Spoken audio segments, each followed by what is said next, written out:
Hey, welcome to my channel. So today I'm basically going to show you how I turn this extremely shrunken dry mess into a nice wash and go. So the first step is definitely to section off my hair, and then I apply a nice amount of my As I Am leave-in conditioner. When doing any wash and go, it's really important that my hair is like really wet before I start, and I work in sections because my hair is super duper dense. Okay, and so for my hair, I actually use 2 leave-in conditioners because it's literally that stinking dry like all the time. So I'm applying a bunch of my Kinky Curly Not Today leave-in conditioner and detangler, and I'm just applying that by raking it through my strands.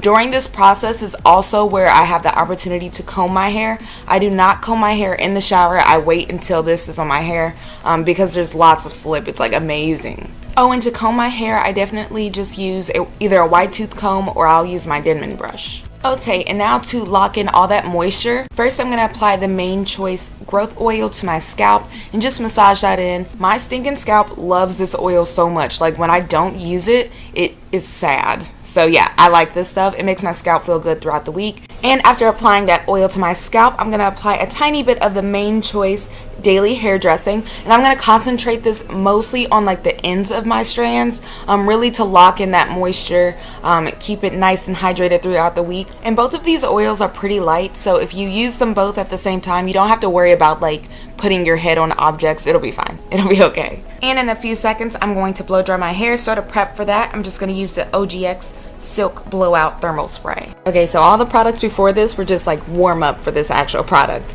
So this is the Shea Moisture Red Palm Oil and Coconut Butter Curl Stretch Pudding. So basically I just rake a bunch of this into my hair, but if you do use this product, it's super important. Just learn from my mistakes. Do not use any type of gel. At least I have not found a gel that works well with this. Basically what you'll get is a bunch of like white flakes all over your hair, and you'll be very sad because you put in all that work for your wash and go just for it to look like you have dandruff.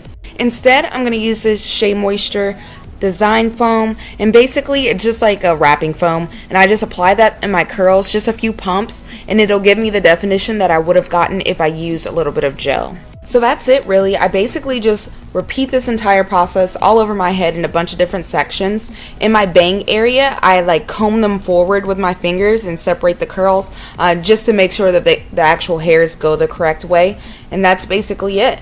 I air dry my hair for roughly 2 to 3 hours, something like that, and I get all of this shrinkage. It's like insane. To combat some of that shrinkage, we're basically just going to blow dry my hair. So on the first heat setting, I'm going to use the diffuser, and I'm just going to lightly apply the diffuser all over my head to dry my curls without disrupting them and causing unnecessary frizz. Once my hair is like 80% dry, I'm going to switch to this like focus. I don't even know what you call this, the blow dry portion that like focuses the hair drying. I don't know.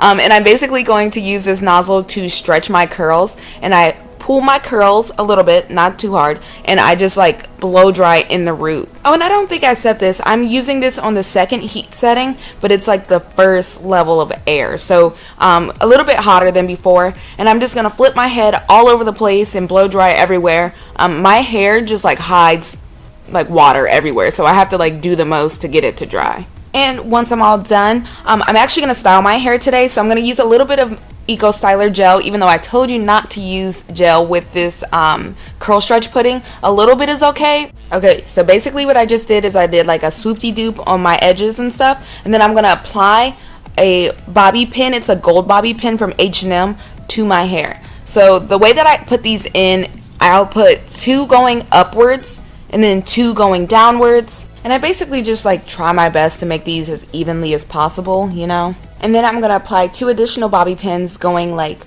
horizontally across those bobby pins that I put going up and down, just to make like a little bracket. It's kind of cool looking. And after some finessing, this is basically what my hair looks like. Thank you so much for watching. Please subscribe if you like the video, and I'll see ya. Bye.